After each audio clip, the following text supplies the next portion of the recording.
Hemos traído una exposición itinerante que se titula H2O, los secretos del agua de tu ciudad, y viene a visitar Zamora después de haber pasado por Cartagena, ¿vale?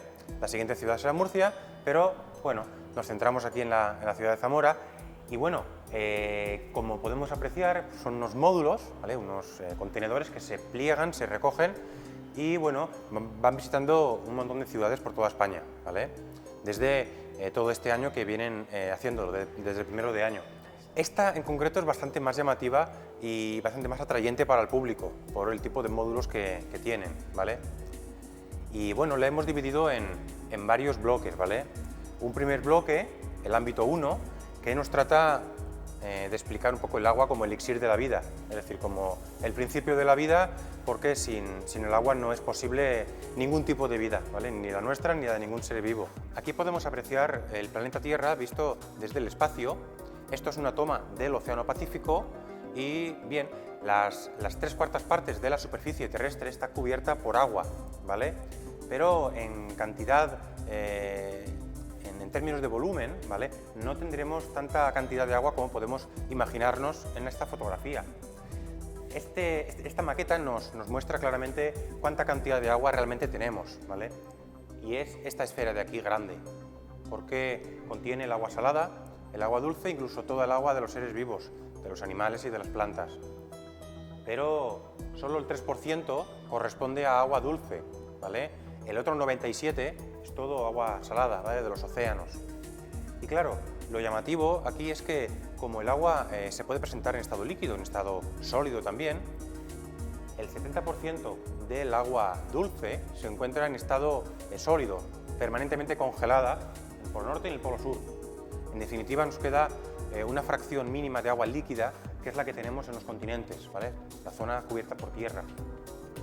Y como veíamos en un mapa a continuación, esa cantidad de agua líquida se encuentra distribuida de una forma un tanto irregular, ¿vale? Por ejemplo, todas estas zonas amarillas nos muestran el agua. A modo de resumen, podemos ver el río Amazonas con su gran biodiversidad y gran cantidad de agua, gracias a las lluvias tan abundantes, ¿vale? 2.300 milímetros a lo largo de todo el año, ¿vale? Eso favorece una biodiversidad muy grande. Si nos vamos a una zona desértica, es el caso totalmente contrario. Aquí el agua brilla por su ausencia y claro, las lluvias son muy escasas, entre 20 y 100 milímetros, ¿vale? Y veíamos un pozo. El pozo es la única forma de obtener agua dulce en este tipo de territorios, ¿vale? Porque bueno, los oasis son muy escasos y no tienen tanta agua como nos podríamos imaginar. La cantidad de agua en el planeta Tierra no ha variado prácticamente a lo largo de toda la historia de la Tierra, ¿vale? Desde que se creó el planeta a través del Big Bang, tenemos la misma cantidad de agua, ¿vale? Ni aumenta ni disminuye, permanece constante, ¿vale? Va cambiando de sitios. Por eso tenemos aquí este busto de la faraona Nefertiti, con la lágrima que vemos aquí coloreada en color azul, ¿vale? Y nos intenta demostrar que el agua que hoy en día podemos consumir podía proceder de la lágrima de esta reina, ¿vale? La lágrima que le caía por la mejilla. O bien podía ser el agua que bebieron en su día los dinosaurios, ¿vale? A través de muchos años de reciclado, ¿vale? El agua ha ido cambiando de sitio, de lugares, pero siempre es la misma, ¿vale? Y bueno, aquí tenemos una sencilla representación de lo que es la molécula del agua, ¿vale? La estructura química, comúnmente conocida por todo el mundo por la fórmula de H2O, ¿vale? 2 átomos de hidrógeno combinados con 1 de oxígeno. Si esto fuera una gota de agua de tamaño bastante grande, habría millones y millones de moléculas de agua, no disgregadas, sino cohesionadas todas unas con otras con enlaces, ¿vale? Y claro, esto además, el agua tiene la propiedad de que es una molécula polar, ¿vale? Tiene una carga eléctrica diferenciada y eso la convierte en el disolvente universal de muchos tipos de sustancias, bien sea azúcares, bien sea proteínas, aminoácidos, algunos tipos de grasas, y por eso la vida ha sido posible gracias al agua. Algunas muestras de vida las tenemos en esta fotografía, son algas microscópicas, ¿vale? Tienen ya muchos años de antigüedad y producen gran cantidad de oxígeno, y ya lo producían en la antigüedad, y gracias a ese oxígeno nosotros, los seres que respiramos, podemos aprovechar ese gas, ¿vale? para vivir. En concreto, estas pertenecen al género Euglena. Y claro, la vida empezó en el mar, en los océanos, ¿vale? Y estos organismos pues son mucho más evolucionados que las algas que hemos visto anteriormente, pero son anteriores, ¿vale? Mucho más antiguos que los dinosaurios. De hecho, estos fósiles tienen 500 millones de años. Y bueno, son fósiles reales, están protegidos por esta vitrina y son los antecesores directos de los crustáceos. Vemos muchas similitudes en su morfología en su cuerpo con muchos cangrejos, la langosta, por ejemplo. Y bueno, vivían, al igual que ellos, sumergidos en el océano, filtrando sedimentos y obteniendo los nutrientes que se encontraban allí. Sin embargo, todos se extinguieron, ¿vale? Todos estos trilobites, que son los fósiles, no nos quedó ninguno, pero otros organismos del océano sí que pudieron sobrevivir y colonizaron el medio terrestre. Nosotros somos la prueba de ello, ¿vale? Y aunque podemos vivir fuera del agua, dependemos del agua. Nuestro cuerpo está formado en gran cantidad por agua, ¿vale? Y la báscula que tenemos a continuación nos muestra esa cantidad de agua que tenemos. Realmente es una báscula que tiene mucha aceptación dentro de los públicos, ¿vale? Asistentes a la visita, y su funcionamiento es muy sencillo, ¿vale? Simplemente tenemos que situarnos encima y la báscula nos va indicando los pasos a seguir. En primer lugar nos indica el peso de manera automática y de forma manual, le tenemos que indicar la altura. En mi caso es 1,80, ¿vale? Y el sexo y la edad. En este caso, hombre mayor de 14 años. Y a continuación le damos a la flecha. Sin movernos de la báscula, el ordenador nos da una estimación tanto del porcentaje en peso en agua como con los litros, ¿vale? En términos de volumen. En este caso, un 61% del peso es agua, ¿vale? Lo que se traduce en 49 litros. Y bueno, decir simplemente que los niños tienen mucha cantidad de agua, más que los adultos, y las mujeres suelen tener una proporción menor que el varón, ¿vale? Simplemente por constitución física. Pues si hablamos de consumo de agua, lo primero que tenemos que mencionar es que las 3/4 partes del consumo en España se destina a la agricultura, ¿vale? El 75%. En segundo lugar, tenemos el uso urbano con un 12%, ¿vale? Y es aquí donde vamos a incidir a continuación, porque vemos este diagrama donde se nos muestra el consumo de agua, ¿vale? En el baño, en la ducha en concreto, es donde más consumo de agua tenemos, con un 34%, seguido del inodoro con un 21%, ¿vale? Al contrario de lo que podíamos pensar que podría ser la lavadora o la cocina. Por eso es en la ducha donde todos los programas de ahorro van encaminados, porque es el lugar donde más consumo estamos teniendo. Desde el origen de los tiempos, el ser humano ha tratado de localizar sus asentamientos humanos, cerca de las fuentes de agua, ríos, lagos, arroyos. Y claro, siguiendo esta explicación, no es casualidad que aquí, Zamora, se sitúe cerca del río Duero, ¿vale? Buscando esa fuente primaria de agua tan preciada. Sin embargo, con el devenir de los años, los romanos, que fueron grandes arquitectos, grandes ingenieros, ¿vale? Diseñaron un sistema de tuberías, un sistema de cañerías, ¿vale? Para poder trasvasar agua de un sitio a otro, ¿vale? Desde la fuente primaria hasta un poblado que podía encontrarse un poquito más alejado. Y simplemente, bueno, comenzaron utilizando jarras y ánforas que se estropeaban, se deterioraban por la zona superior o inferior y las conectaban en serie. Aquí vemos una que incluso conserva las dos asas. Pero utilizaron diversos materiales, ¿vale? El plomo también fue un material muy usado por ellos. Y las tuberías de terracota, ¿vale? Que ya permitían un ahorro de agua porque estas uniones estrechas y anchas permitían reducir la pérdida de agua durante el trasvase. Y otro de los grandes inventos, ¿vale? Fue la noria. en este caso a cargo de los árabes, puesto que con la simple corriente de un río, en este caso se movía en esta dirección, estos cazos, estas paletas, se cargaban de agua y el río conducía la noria en el sentido de las agujas del reloj, en este caso, y la subía aquí arriba, a la zona superior, ¿vale? De manera que se podía trasvasar agua, se podía abastecer de agua en un sentido vertical, ¿vale? Desde aquí arriba ya podían conducir el agua de manera horizontal con tuberías, ¿vale? Y bueno, algunas muestras de norias las tenemos hoy en día y aquí presentes en fotografía, como esta noria que está localizada en Siria, ¿vale? En concreto en la localidad de Hama, ¿vale? O el tan conocido por nosotros, ¿vale?, acueducto de Segovia, porque por su parte superior se podía conducir con tuberías, con canalizaciones, agua a distintas poblaciones lejanas. Y a partir de ahora vamos a hablar un poquito sobre el ciclo urbano del agua, que es un ciclo cerrado, ¿vale? Y está formado básicamente por 4 etapas: el abastecimiento, la potabilización, la distribución y la depuración. Todas estas fases vienen ilustradas, ¿vale?, con un juego, que es el juego del agua, que el Laboratori Social de la Caixa ha elaborado para esta exposición, formado por las 4 fases que he mencionado. Este en concreto trata sobre el abastecimiento. Es un juego diseñado, dijéramos, basándonos en el juego de los Sims, que muchos niños han conocido, ¿vale?, de construir ciudades. Bueno, pues en este caso lo que vamos a hacer es gestionar una ciudad.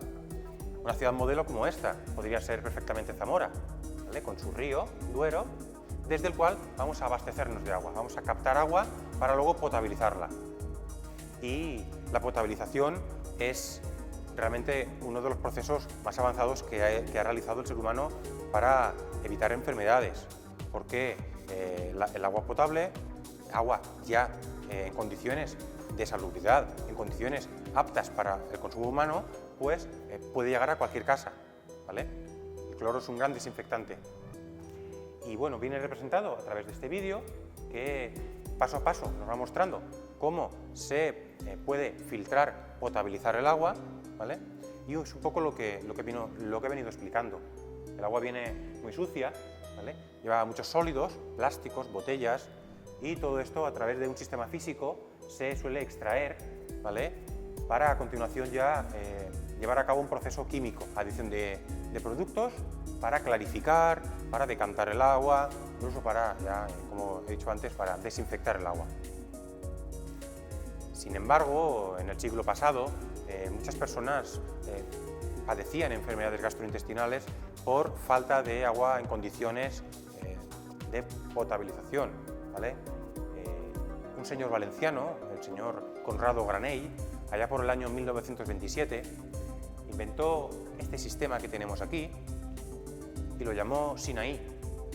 No era un sistema propiamente dicho para potabilizar el agua, pero sí para obtener un agua de mejores condiciones, un agua filtrada, más pura. Y bien, se compone de varias piezas cerámicas encajadas una encima de otra, ¿vale?, a través de las cuales va circulando el agua desde su zona superior hasta las capas inferiores. Todos estos filtros de carbono activo, de sílice, de gravas, ¿vale?, se iban quedando impregnadas de todas aquellas partículas de suciedad hasta que al final obteníamos un agua medicinal, porque esto se solía colocar en hospitales, en balnearios donde había muchos enfermos, ¿vale? Tenemos aquí la segunda parte del juego, que trata sobre la potabilización, ¿vale?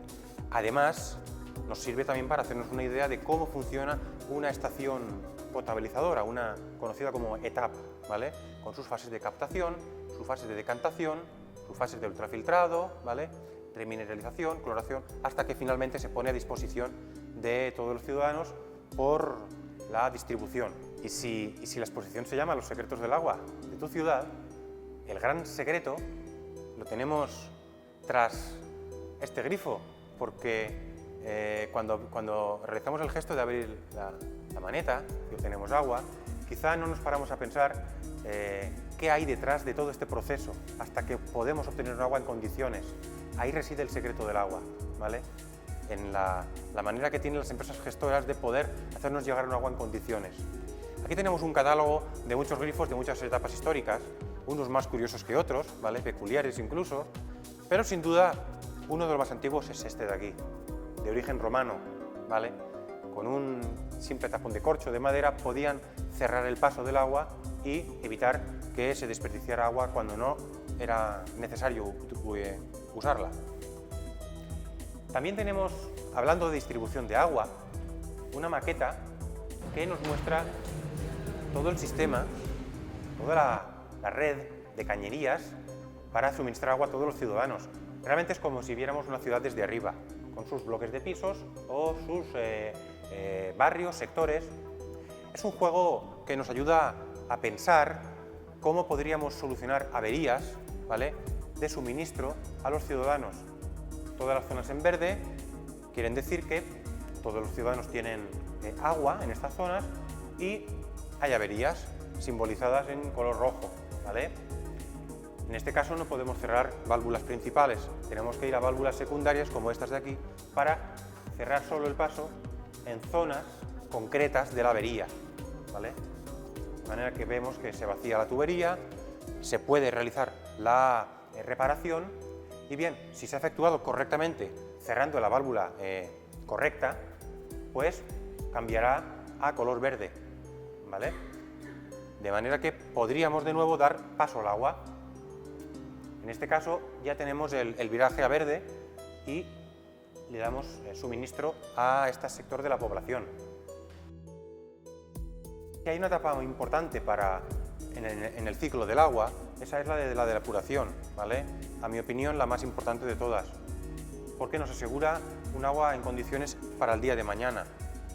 No podemos echar el agua en cualquier condición al sitio de origen, de manera que, igual que en la potabilización, una etapa física primera es la encargada de extraer todos los objetos, todos los sólidos, ¿vale?, del agua residual, para a continuación iniciar una etapa biológica en la que intervienen bacterias presentes en el agua residual. Son las encargadas de digerir la materia orgánica y producir un detritus que va decantando, va precipitando en los fondos de los tanques, ¿vale?, de manera que creamos dos fases, una fase sólida de fangos y una fase líquida superior de agua, ya más limpia, ¿vale? Estos dos productos se tratan por separado. Los fangos se vienen usando como abono agrícola, al ser ricos en muchos nutrientes, mientras que el agua, en la ciudad sobre todo, se ha destinado a dos usos muy importantes, que son el riego de jardines y también la limpieza de calles y aceras, ¿vale?, limpieza urbana en general. También se ha podido usar para fuentes y demás ornamentos de la ciudad. Aquí tenemos un panel, una pantalla que nos muestra, en concreto en la zona de Zamora, cómo se gestiona el agua, ¿vale? En este caso a cargo de la empresa gestora Acuona, ¿vale?, municipalizada. Y bien, lo que nos intenta explicar es, por un lado, el origen del agua, que en este caso está clara, es el río Duero, a través de sus dos puntos de captación en orilla. También nos da una breve explicación del proceso de potabilización, ¿vale?, con sus etapas, ¿vale?, y también nos explica la red de cañerías que desde hace ya muchos años está instalada y, bueno, es realmente una gran maraña porque si consiguiéramos ponerlas en línea recta ocuparían una longitud de 227 kilómetros de longitud, ¿vale?, para asegurar un correcto abastecimiento de agua potable a todos los ciudadanos de Zamora.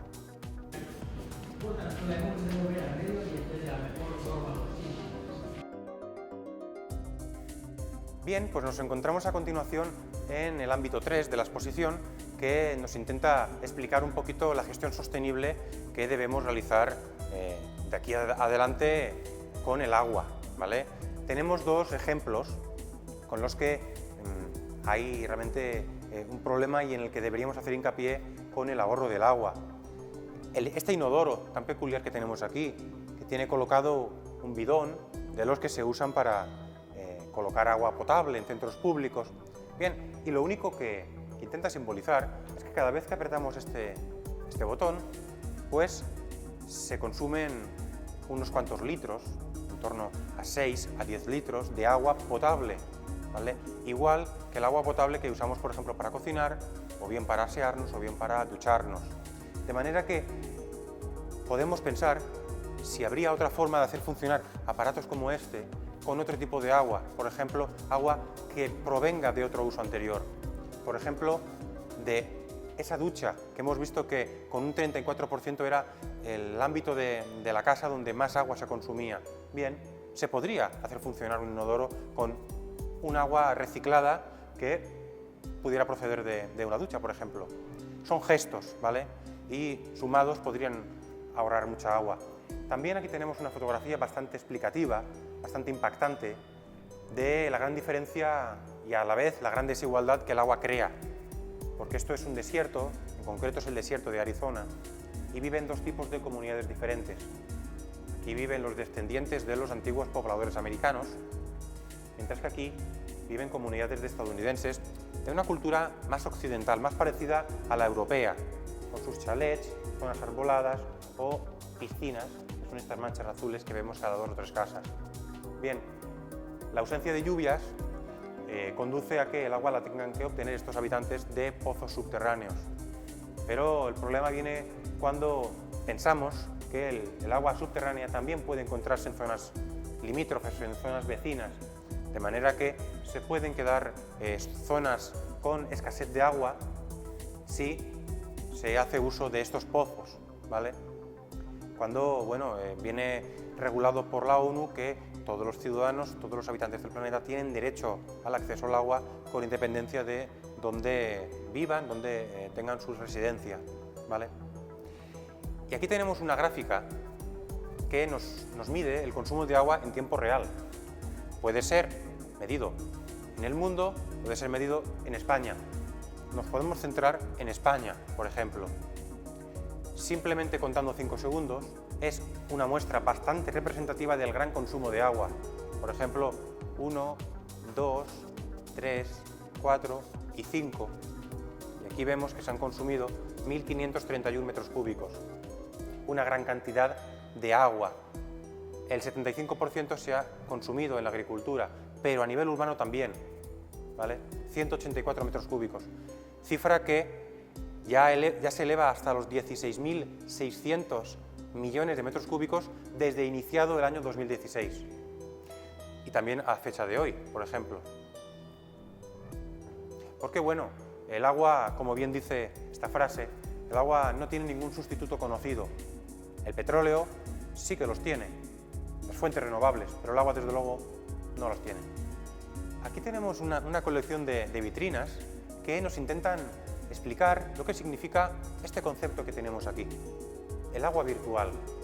El agua virtual quiere decir el agua que no se ve.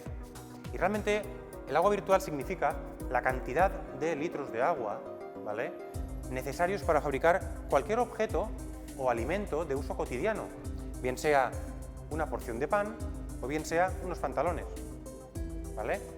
De manera que aleatoriamente, como se trata de un juego de adivinanza, podemos introducirlo en cualquiera que nos podamos pensar. Nos va dando pistas, un menos y un más, ¿vale? Y podemos ir localizando dónde tenemos la cifra que corresponde con este consumo de agua. Nos pide menos, podemos ir aquí, ¿vale? Pero en este caso podría ser 40. Y efectivamente aquí tenemos la porción de pan iluminada, ¿vale? Claro, la porción de pan viene de la harina y la harina viene del trigo, pues sería la cantidad de litros de agua para producir una sola rebanada de pan. También podemos hacer el ejemplo con una prenda de vestir, con un pantalón vaquero de algodón, ¿vale? Podemos empezar con 199, nos indica un signo más, en este caso son más litros, podemos empezar con 522, nos pide más, podemos continuar con 2400, más todavía, bien, podría ser incluso este de aquí grande, sí, corresponde a 10.977 litros.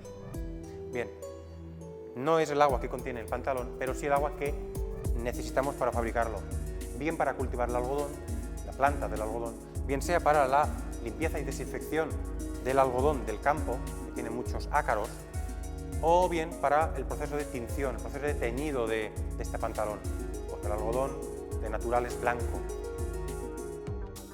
Y como gran conclusión de la visita a esta exposición, podríamos decir que ningún ser humano es propietario del agua, simplemente es un usuario más, un usuario que la usará, la cuidará, la utilizará de manera responsable para, de manera solidaria, dejarla para que otros ciudadanos, otras personas la usen en el futuro. Y bien, sin nada más que añadir, yo os agradezco la visita, espero una gran visita de público y me despido dando las gracias en nombre de la Obra Social de la Caixa, de Acuona y del Ayuntamiento de Zamora, que en colaboración también ha formado parte de todo este proyecto.